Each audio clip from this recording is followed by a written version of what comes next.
Section 3. Instructions. Instruction concerning the Master. To the obedient and the ready, to all who are willing to understand, to those wandering in the darkness and unable to perceive the light, come now and listen, come now and be made glad, enter now into the revelation of purity. The Master is not perceived by the senses, nor comprehended by the reason, nor realized by argument. Not on the hills, nor in the valleys, not in the earth, nor sky, not in any outward thing is the Master to be found. Creeds and schools and books cannot contain him. He dwelleth within. Cease from thine outward search, O weary one. Cease from thy wanderings, O child of night. In thine own heart dwelleth the Master. He is not hidden from thee, but by thyself. The Master is the inward voice, the inward light, the inward peace. Behold, I show you the dwelling place of the Master. It is a purified heart.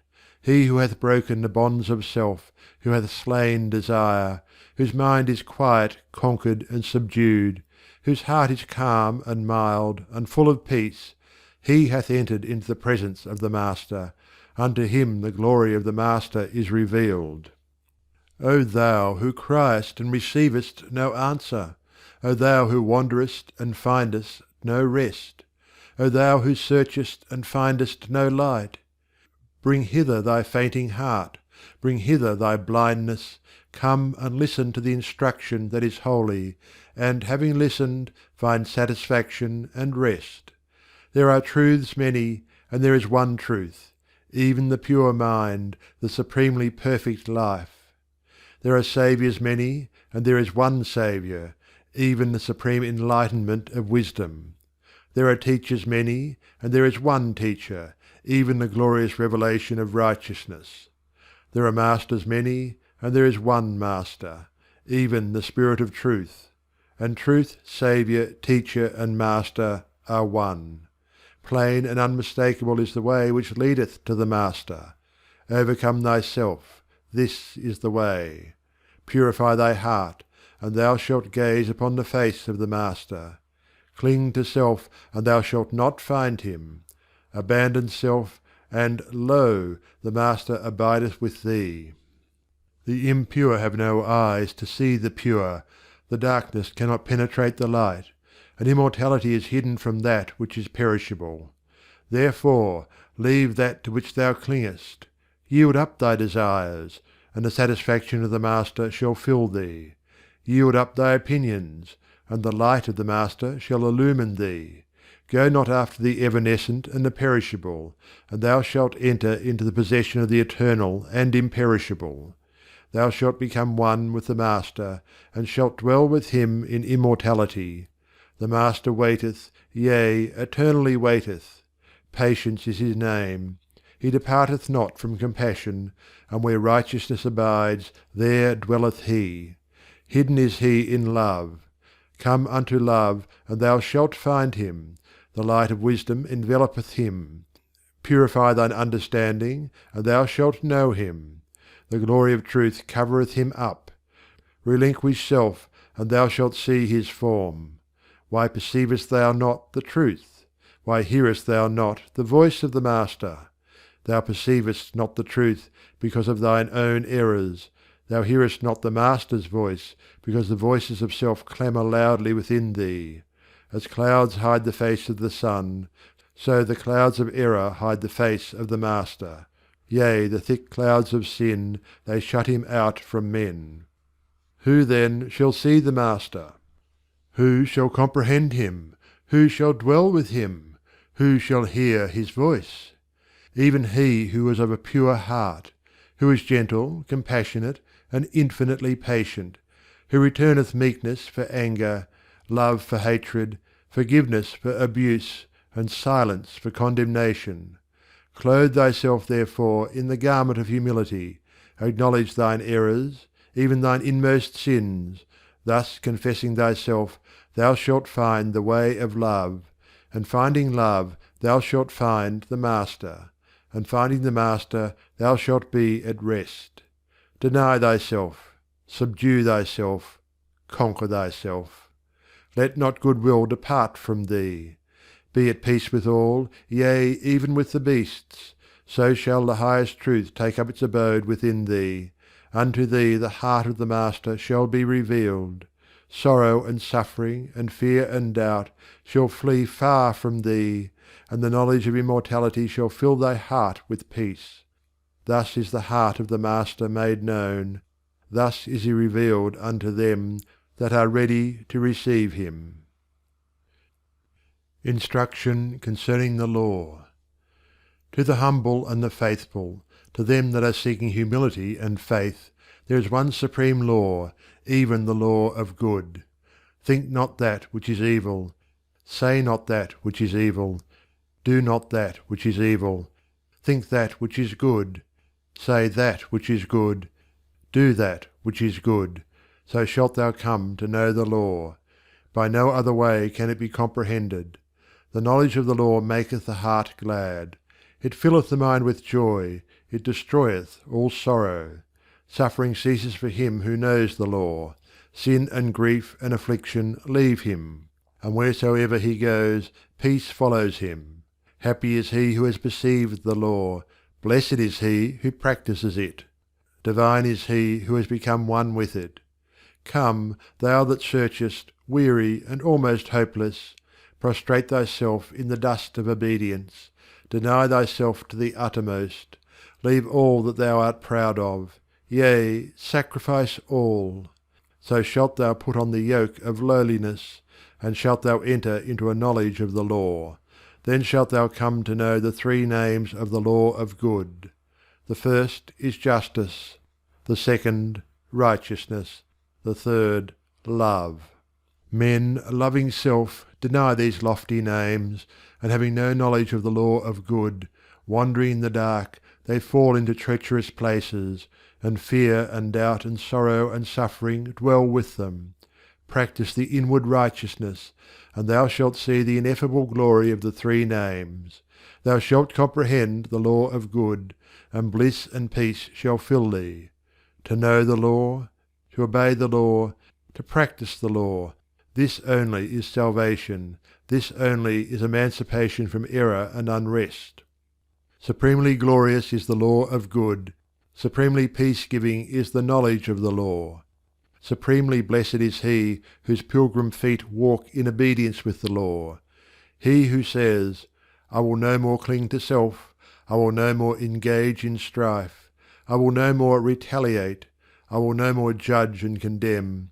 Hitherto I have clung to self, I have sought to gratify self, I have defended and protected myself.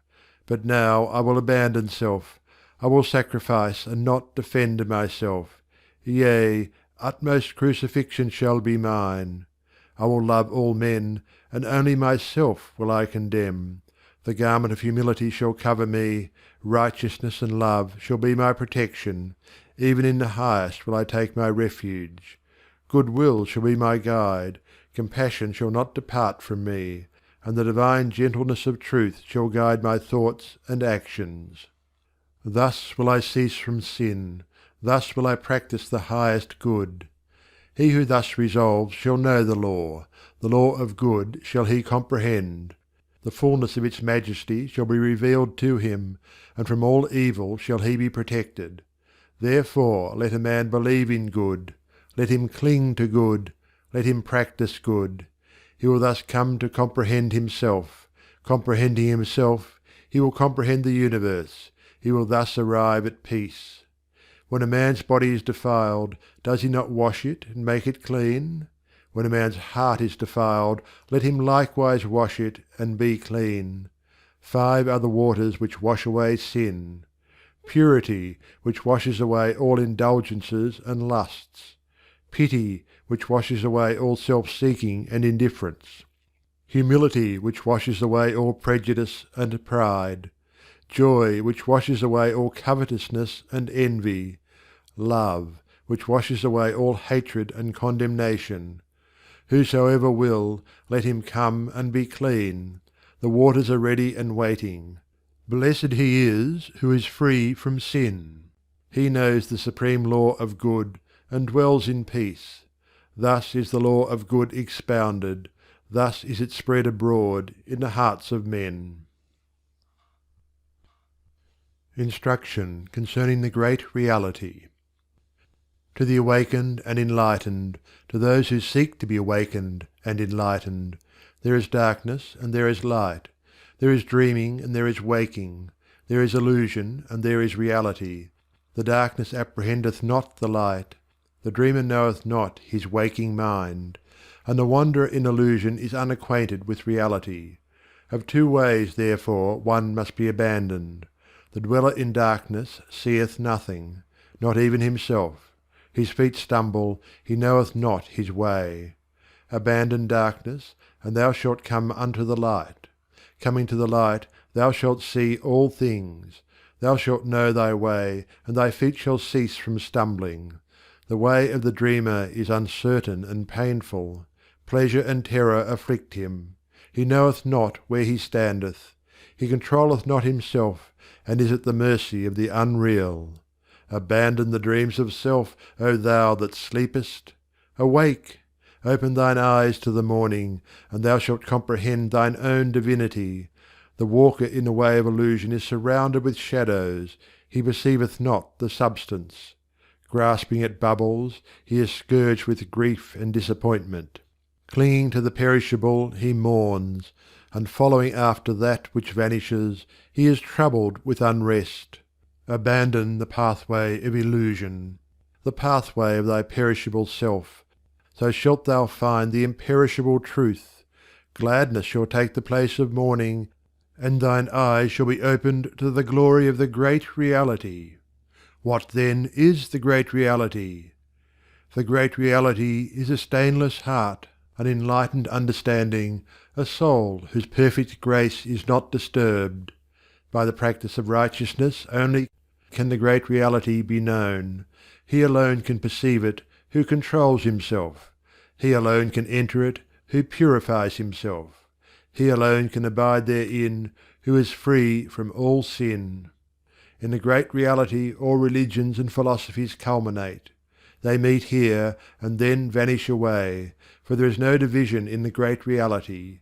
Strife and unrest cannot enter there, and he who comes to it is filled with peace. Thou who wouldst understand the Great Reality, thou who wouldst enter it and know its peace, seek the one behind the many, seek the silence behind the noise, seek truth behind self, seek for that which is holy and peace-giving, which abides, and does not pass away like the morning dew. Wisdom abides, love abides, compassion abides, truth abides. Therefore sacrifice self, for self and all the things of self are perishable, they belong to the unreal. Awake then out of thy dreaming, disperse all thy shadows, destroy all thine illusions, and thou shalt enter the Great Reality. Filled with peace, thou shalt dwell with the eternal harmonies.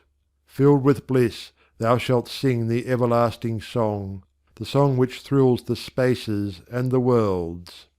Thy song and mine thus shalt thou sing: I have made the acquaintance of the Master of Compassion, I have put on the garment of the perfect law, I have entered the realm of the Great Reality.